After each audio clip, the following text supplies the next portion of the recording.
അപ്പോൾ എന്താണ് ഡോക്ടർ ഈ കാർഡിയാക് റീഹാബിലിറ്റേഷൻ എന്നുള്ള പ്രോഗ്രാമിനെ കുറിച്ച് ഒരു ബ്രീഫ് ഔട്ട്ലൈൻ എന്ന് പറയാം? ഒരു വർഷത്തിൽ 20 മില്യൺ കാർഡിയാക് അറസ്റ്റാണ് നടക്കുന്നത്. അതിനർത്ഥം ഒരു സെക്കൻഡ് ചാൻസ് ഇവർക്ക് വളരെ കുറവാണ്. ഇൻഫ്രാറെഡ് സോന തന്നെ ഒരു എക്സലന്റ് കാർഡിയോ റീഹാബിലിറ്റേഷൻ ടൂൾ ആയിട്ട് തന്നെ യൂസ് ചെയ്യുന്നുണ്ട് ഗ്ലോബൽ. അതിന് നമ്മുടെ സയൻസ് ഡെവലപ്പ് ആയിട്ടുണ്ട്. So we have to utilise the science and use in their life for the optimization. Human performance ഒപ്റ്റിമൈസേഷനിൽ ഏറ്റവും ക്രൂഷ്യൽ ആയിട്ടുള്ള ഒരു പാർട്ട് എന്ന് പറയുന്നത് ഹാർട്ട് ഹെൽത്ത് ആണ്. കാരണം നമ്മൾ ഏത് കാര്യമാണെങ്കിലും നമ്മൾ ഒരു പെർഫോമൻസ് എന്ന് പറയുമ്പോൾ അത് നമ്മുടെ ആൻറ്റർപ്രന്യൂറിയൽ പെർഫോമൻസ് ആവാം, പ്രൊഫഷണൽ ലെവലുള്ള പെർഫോമൻസ് ആവാം, പേഴ്സണൽ ലൈഫിലെ പെർഫോമൻസ് ആവാം. ഇതിനകത്തൊക്കെ നമ്മളെ സപ്പോർട്ട് ചെയ്യാനായിട്ട് നമ്മുടെ ഹാർട്ട് അതേപോലെ തന്നെ ഫങ്ഷനിങ് ആയിരിക്കണം, അത്രയും ശക്തമായി ഫങ്ഷനിങ് ആയിരിക്കണം. പ്രത്യേകിച്ചും ഇന്നത് വളരെ റിലവൻ്റ് ആയിട്ടുള്ളൊരു കാര്യമാണ്. കാരണം നമുക്കെല്ലാവർക്കും അറിയാം, പണ്ടൊക്കെ 50 വയസ്സിന് മുകളിലായിരുന്നു ഈ കാർഡിയാക് റിലേറ്റഡ് ആയിട്ടുള്ള ഡിസീസുകൾ വരുന്നതെങ്കിൽ ഇന്നിപ്പോൾ വളരെ യങ് ഏജിൽ തന്നെ ആൾക്കാർ കാർഡിയാക് അറസ്റ്റ് വരുന്നു. ഈവൻ ഫിറ്റ് എന്ന് വിചാരിക്കുന്ന, ഹെൽത്തി എന്ന് വിചാരിക്കുന്ന സെലിബ്രിറ്റികൾ ജിം ഫ്ലോറിൽ കുഴഞ്ഞു വീണ് മരിക്കുന്നു. ഇതൊക്കെ ഒരു കോമൺ ആയിട്ട് മാറിക്കഴിഞ്ഞു. അപ്പോൾ അതുകൊണ്ട് തന്നെ ഇന്ന് കാർഡിയാക് ഹെൽത്ത് വളരെ ക്രിട്ടിക്കലാണ്. നമ്മൾ ഹ്യൂമൻ പെർഫോമൻസ് ഒപ്റ്റിമൈസേഷനെ കുറിച്ച് സംസാരിക്കുമ്പോൾ അതിനകത്ത് ഏറ്റവും ക്രൂഷ്യൽ റോള് പ്ലേ ചെയ്യുന്ന ഒന്നാണ് ഹാർട്ട് ഹെൽത്ത്. ഇതിൽ നമ്മൾക്ക് പറയാൻ പറ്റുന്ന വിറൂട്ട്സ് ബയോഹാക്ക് സെൻറ്ററിൽ നമ്മളുടെ കാർഡിയാക് റീഹാബിലിറ്റേഷൻ പ്രോഗ്രാം അത് ഒരു യുണീക്കായിട്ടുള്ളൊരു രീതിയിൽ നമ്മൾ അവതരിപ്പിച്ചിട്ടുള്ളതാണ്.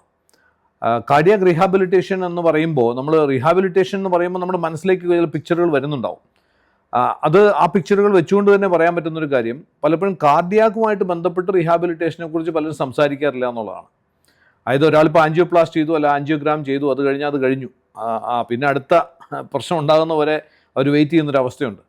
പക്ഷേ ഇവിടെ നമ്മൾ ബയോ ഹാക്ക് എന്നുള്ള പ്രോസസ്സിൽ തന്നെ empowering people to take charge of their own health and well being എന്ന് പറയുക. അപ്പോൾ സ്വന്തമായിട്ട് നമ്മുടെ ബയോളജിയെ ഹാക്ക് ചെയ്യാൻ പറ്റുക എന്നുള്ളതാണ്.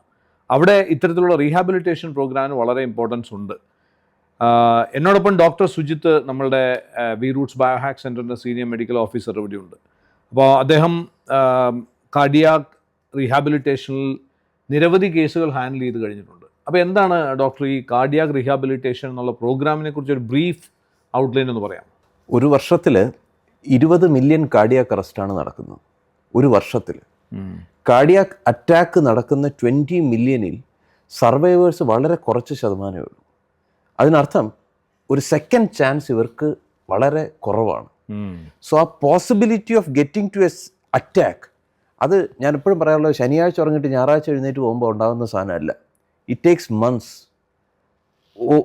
കുറേ ദിവസങ്ങളുടെ പ്രോസസ്സിലാണ് ഒരാൾക്ക് ഒരു കാർഡിയാക് അറസ്റ്റ് ഉണ്ടാകുന്നത്. ഒരു മന്ത്സ് എങ്കിലും എടുക്കും. ഒരു ഇയർ എന്ന് ഞാൻ പറയുന്നെങ്കിൽ ഒരു 6 to 8 മന്ത്സിൻ്റെങ്കിലും ഒരു പ്രോസസ്സ്, ആ പ്രോസസ്സ് നടന്നതിന് ശേഷം മാത്രമേ ഒരാൾക്ക് അറ്റാക്കിലേക്ക് വരുന്നുള്ളൂ. പക്ഷെ അതുവരെ പലപ്പോഴും ഒരു സബ് ക്ലിനിക്കൽ അല്ലെങ്കിൽ ഒരു ഐസ്ബർഗ് ഫിനോമിനയായിട്ട് നടന്നുകൊണ്ടിരിക്കുന്നവരായിരിക്കും. തലേദിവസം വരെ വളരെ ആക്റ്റീവായിരിക്കും, പെട്ടെന്നായിരിക്കും അറ്റാക്ക്. ഇങ്ങനെയാണ്. സോ ഇതിലൊരു പ്രോബ്ലം എന്താണെന്ന് വെച്ച് കഴിഞ്ഞാൽ, ഏകദേശം 70 ലക്ഷം കിലോമീറ്റർ ആണ് നമ്മുടെ രക്തക്കുഴലിൻ്റെ നീളം, 70 lakh കിലോമീറ്റേഴ്സ്. ഈ 70 ലക്ഷം കിലോമീറ്ററും പമ്പ് ചെയ്യേണ്ട ആ പമ്പ് എന്ന് പറഞ്ഞാൽ, ആ ഹാർട്ട് എന്ന് പറഞ്ഞാൽ less than half kg, 450 gram അല്ലെങ്കിൽ ഒരു 1/2 കിലോയ്ക്ക് താഴെ മാത്രം വലിപ്പമുള്ള ഈ ഒരു ഹാർട്ടാണ് ഈ 70 ലക്ഷം കിലോമീറ്റർ പമ്പ് ചെയ്യേണ്ടത്. So look at it. അത് അത്ര പ്രാക്ടിക്കലായിട്ട് ഇതുവരെ നമുക്ക് നമ്മുടെ ശരീരത്തിന് പുറത്ത് അങ്ങനെ ഒരു പമ്പ് സെറ്റ്, ഒരു ജനറേറ്റർ നമുക്ക് ഉണ്ടാക്കാൻ കഴിഞ്ഞിരിക്കില്ല. സോ അത്രയും സോഫിസ്റ്റിക്കേറ്റഡ് ആയിട്ടുള്ള ഒരു എക്യുപ്മെൻറ്റിന് നമ്മുടെ ലൈഫ് സ്റ്റൈൽ കൊണ്ട് ഡിസ്റ്റർബൻസ് ഉണ്ടാകുകയും ഇൻഫ്ലമേഷൻ പോലുള്ള കാര്യങ്ങൾ ഉണ്ടാകുകയും, ഇപ്പം സ്മോക്കിംഗ് എടുത്ത് പറയുന്നു, നോൺ സ്മോക്കേഴ്സിൽ ഒത്തിരി പേരിൽ കാർഡിയാക് അറസ്റ്റ് വരുന്നു. നമ്മൾ കൊളസ്ട്രോളിൻ്റെ പിറകെ കുറയുന്ന ആൾ പോയി കൊളസ്ട്രോൾ കുറച്ചിട്ട് പറ്റും. സോ ഇതിനകത്ത് പ്രോബ്ലം എന്തെന്ന് വെച്ച് കഴിഞ്ഞാൽ, I'm not going to, ഞാൻ ഈ ഒരു കോൺവെർസേഷനെ കാർഡിയോളജിസ്റ്റോ അങ്ങനെയുള്ള ഒരു പിൻ പോയിന്റ് ചെയ്തല്ല പറയുന്നത്. Because they are doing sufficiently there job. ഇപ്പോൾ ഒരു ഹാർട്ട് അറ്റാക്ക് വന്നു, എമർജൻസി മെഡിസിൻ കൊണ്ട് ഒത്തിരി പേര് ലൈഫ് സേവ് ചെയ്തിട്ടുണ്ട്, ബൈപ്പാസ് കൊണ്ട് സേവ് ചെയ്തിട്ടുണ്ട്, ആൻജിയോപ്ലാസ്റ്റി കൊണ്ട് ചെയ്തിട്ടുണ്ട്. Because they are done there job. ഞാൻ അവരെ എഗെയിൻസ്റ്റ് ആണ്. പക്ഷേ ഇതിന് മറ്റൊരു മുഖമുണ്ട്. ഇതെങ്ങനെ നമുക്ക് പ്രിവെന്റ് ചെയ്യാം, അല്ലെങ്കിൽ ഇത് വന്നിട്ട് വീണ്ടും എങ്ങനെ നമുക്ക് റിപ്പീറ്റ് ചെയ്യാതിരിക്കാം? എത്ര പേര് റെക്കറൻ്റ് ആയിട്ട് അടിച്ചുകൊണ്ടിരിക്കുകയാണ്. അപ്പോൾ അവരെന്തുകൊണ്ട് ഇത് വന്നെന്നോ അല്ലെങ്കിൽ ഇതിനെങ്ങനെ നമുക്ക് റിക്കവർ ചെയ്യാവുന്നോ എന്ന് നോക്കുന്നില്ല. they go for an emergency medicine, they put the stent, they put the bypass. I totally agree till that. പക്ഷെ പിന്നെയും വന്നുകൊണ്ടിരിക്കുകയാണ്. മെഡിസിൻ എടുക്കുമ്പോഴും അറ്റാക്ക് വരുന്നുണ്ട്. there comes നമ്മളെപ്പോലുള്ള അല്ലെങ്കിൽ ഇത്രയും വർഷമായിട്ട് ഇതിൽ പ്രാവീണ്യം നടത്തുന്ന ഈ ഫങ്ഷണൽ മെഡിസിൻ പോലുള്ള പ്രാക്ടീഷണേഴ്സിന്റെ എഫേർട്ടാണ്. നമ്മൾ പറയുന്നത് കാർഡിയാക് റീഹാബിലിറ്റേഷൻ പ്രോഗ്രാംസ് ആണ്. പുതിയ രക്തക്കുഴലുകൾ ഉണ്ടാക്കി വിടുക. ഹാർട്ടിലേക്ക് ബ്ലോക്ക് ഉണ്ടാകുമ്പോൾ ആ ബ്ലോക്ക് തടയുന്ന അല്ലെങ്കിൽ ആ ബ്ലോക്കിനെ എങ്ങനെ നമുക്ക് റിക്കവർ ചെയ്ത് കൊണ്ടുവരാം, പുതിയ ബ്ലഡ് വെസൽസ് എങ്ങനെ കൊണ്ടുവരാം. ഒരാളുടെ തൈറോയ്ഡ് ആക്ടിവിറ്റീസും ഹാർട്ടുമായിട്ട് വളരെ റിലേഷൻ ഉണ്ട്. ബിക്കോസ് എപ്പോഴും നമ്മൾ കാണുന്നത് ഒരു ഡൾ തൈറോയിഡ് ഹാർട്ട് പേഷ്യൻറ്റിന് എപ്പോഴും പ്രോണാണ്. They get possibility of heart attack. നമ്മളെപ്പോഴും കൊളസ്ട്രോളിന്റെ പുറകെ പോവുകയാണ്. Actually cholesterol is a life saving one. ആ ഇൻഫ്ലമേഷൻ ആ രക്തക്കുഴലിൽ ഉണ്ടാകുമ്പോൾ ആ കൊളസ്ട്രോൾ അവിടെ വന്നില്ലെങ്കിൽ it's going to trouble that patient. So അങ്ങനെ ഒത്തിരി ഫാക്ടേഴ്സ് നമ്മൾ അനലൈസ് ചെയ്യുക. എൻഡോത്തീലിയൽ ഡിസ്ഫങ്ഷൻ അനലൈസ് ചെയ്യുക. എൻഡോത്തീലിയൽ ഡിസ്ഫങ്ഷനെ റിപ്പയർ ചെയ്യുന്ന ഏറ്റവും ബെസ്റ്റ് മോളിക്യൂൾ വൈറ്റമിൻ സി ആണ്. Vitamin C is the only molecule എന്ന് വേണമെങ്കിൽ പറയാം who is going to repair the എൻഡോത്തീൽ fast ആയിട്ട് റിക്കവർ ചെയ്യും. So if you're taking IV vitamin C, maintaining vitamin C infusions in your body, ഇങ്ങനെ ഒത്തിരി പാരാമീറ്റേഴ്സിൽ കൂടി നമ്മൾ കടന്നു പോവുകയാണെങ്കിൽ നമുക്ക് ഈ ഒരു സുപ്രഭാതത്തിൽ ഉണ്ടാകുന്ന അറ്റാക്കിനെ നമുക്ക് നേരത്തെ ഡയഗ്നോസ് ചെയ്യുകയും അതിനുള്ള ബ്ലഡ് പാരാമീറ്റേഴ്സ് നോക്കുകയും ഇപ്പം ജനറ്റിക് എപ്പിജനറ്റിക് അനാലിസിസിൽ കൂടി ഇപ്പം എല്ലാ ഫാമിലിയിലും ഉണ്ട്. ഒരു എല്ലാവരിലും ഈ സാധനം ഉണ്ട്. അപ്പം നമുക്കറിയാം നെക്സ്റ്റ് ജനറേഷൻ ഇത് കൂടുതലാണ്. ഇപ്പൊ സാറിന് അറിയാമായിരിക്കും ഹോമോസിസ്റ്റീൻ എന്ന് പറഞ്ഞ സാധനം MTHFR റിലേറ്റ് ചെയ്തിട്ടുള്ള ഇത് കൂടി നിൽക്കുന്നവരൊക്കെ കാർഡിയാക് റിസ്ക് വരുന്നു. ഒന്നീ കാർഡിയാക് റിസ്ക് വരുന്നു, അല്ലെങ്കിൽ റീനൽ ഫെയിലിയർ വരുന്നു, ഇല്ലെങ്കിൽ അവർക്ക് സ്ട്രോക്ക് വരുന്നു. സോ ഇതിൻ്റെയൊക്കെ ഒരു ബേസിക് കോമൺ അനാലിസിസ് നമ്മൾ എടുക്കുകയും അതിനെ ഇംപ്രവൈസ് ചെയ്ത് അത് ബെറ്റർമെന്റ് ആക്കുകയും ചെയ്യുക. ഹോർമോൺസിനെ കുറിച്ച് ആരും നോക്കുന്നില്ല. ഇപ്പോൾ ഭയങ്കരമായ സ്ട്രെസ് ലെവൽസും ഭയങ്കരമായ കാർഡിയാക് റിസ്ക്കും ഒക്കെ റിലേറ്റബിൾ ആണ്. അതിനെങ്ങനെ ഹാൻഡിൽ ചെയ്യാം? How can we handle the stress? നമുക്ക് ബൈപ്പാസ് ചെയ്ത് അല്ലെങ്കിൽ ഒരു ആൻജിയോപ്ലാസ്റ്റി ചെയ്ത് അല്ലെങ്കിൽ ഒരു സ്റ്റെൻഡ് ഇട്ട ഒരു വ്യക്തിയാണെങ്കിൽ കൂടി നമുക്ക് വീണ്ടും അതിനെ എങ്ങനെ റെക്കർ ആകാതിരിക്കാം, അല്ലെങ്കിൽ പുതിയ ബ്ലഡ് വെസൽസിന് ആൻജിയോജെനസിസ് എന്ന് പറഞ്ഞൊരു സുന്ദരമായ ഒരു പ്രോസസ്സ് ചെയ്യാം. ഇതൊക്കെ FDA അപ്രൂവ്ഡ് ചെയ്തിട്ടുള്ള ട്രീറ്റ്മെന്റിൽ കൂടെ തന്നെ നമുക്ക് കൊണ്ടുപോകാം.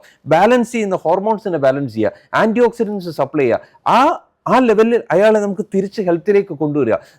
ഞാൻ പറയുന്ന എല്ലാ റിക്കവർ ചെയ്തവർ എല്ലാവരും വീണ്ടും എല്ലാ ദിവസവും ബയോഹാക്കി വരണം എന്നല്ല. At least monthly once they visit ചെയ്യാൻ. എന്നിട്ട് അവർ മോണിറ്റർ ചെയ്യും. Sujith, my heart is healthy, just monitor ചെയ്യും. അവരുടെ ആരോഗ്യത്തെക്കുറിച്ച് നമ്മൾ കൂടുതൽ ഇംപ്രൂവൈസ് ചെയ്യും, അത് ബെറ്റർമെന്റ് ആക്കുകയും ചെയ്യുന്ന ഇത്തരം സെന്റേഴ്സിൽ കൂടി അവർ എപ്പോഴും വിസിറ്റ് ചെയ്യുക. Then they take care of their health എന്നുള്ള രീതിയാണ്. നോർമലി ഇങ്ങനെ നമ്മളൊരു പ്രോഗ്രാം എന്നുള്ള രീതിയിൽ ചിന്തിക്കുകയാണെങ്കിൽ ഒരു എത്ര നാളത്തെ ഒരു അത് റെഗുലറായിട്ട് വിസിറ്റ് ചെയ്യാൻ കൺസൾട്ട് ചെയ്യാം, അതൊരു വശത്ത് നിൽക്കട്ടെ. നമ്മളൊരു പ്രോഗ്രാമായിട്ട് ഇൻട്രൊഡ്യൂസ് ചെയ്യുന്ന സമയത്ത് അല്ല സാർ, ഞാൻ റെഗുലറായിട്ട് വിസിറ്റ് ചെയ്യാന്ന് പറഞ്ഞത് റിക്കവർ ചെയ്തതിന് ശേഷമാണ്. ഇപ്പൊ എല്ലാ ഹാർട്ട് ബ്ലോക്ക് ഉള്ള പേഷ്യൻസും അവരുടൻ ബൈപ്പാസ് ചെയ്യണമെന്നില്ല. അപ്പൊ അവർക്കൊരു cushion period even doctors also ശരി ഒരു 3 ആഴ്ച കഴിഞ്ഞിട്ട് വാ. ആ 3 ആഴ്ച കൊണ്ട് നമുക്ക് വേണമെങ്കിൽ അവരുടെ ഹെൽത്ത് റിക്കവർ ചെയ്യാം. ഇപ്പൊ നടന്നു പോകും, അപ്പൊ നടക്കാൻ പ്രയാസം, ശ്വാസം മുട്ടലുണ്ട്, ബാത്റൂമിലേക്ക് പോകാൻ പ്രയാസമാണ്. ഇങ്ങനെയുള്ള സമയത്ത് അവർക്കൊരു കുഷ്യൻ പീരീഡ് ഡോക്ടേഴ്സ് കൊടുക്കുമ്പോൾ ആ time is more than sufficient. അതായത് ഒരു 1 മന്തിനുള്ളിൽ തന്നെ നമുക്ക് ആ ഹാൻഡ് ഹോൾഡ് ചെയ്ത് anyway biohack center will handhold for more than 90 days. അങ്ങനെയാണ് നമ്മുടെ ഒരു പ്രിൻസിപ്പിൾ തന്നെ. We handhold the patients till they recover or till they come back to health. ആ പ്രോസസ്സ് വരെ നമ്മൾ അവരുടെ കൂടെ ഉണ്ട്. ബട്ട് മോർ ദാൻ ദാറ്റ് ഒരു 3 വീക്സ് കൊണ്ട് അവരെ ഒരു സേഫർ സോണിലേക്ക് നമുക്ക് എത്തിക്കാം.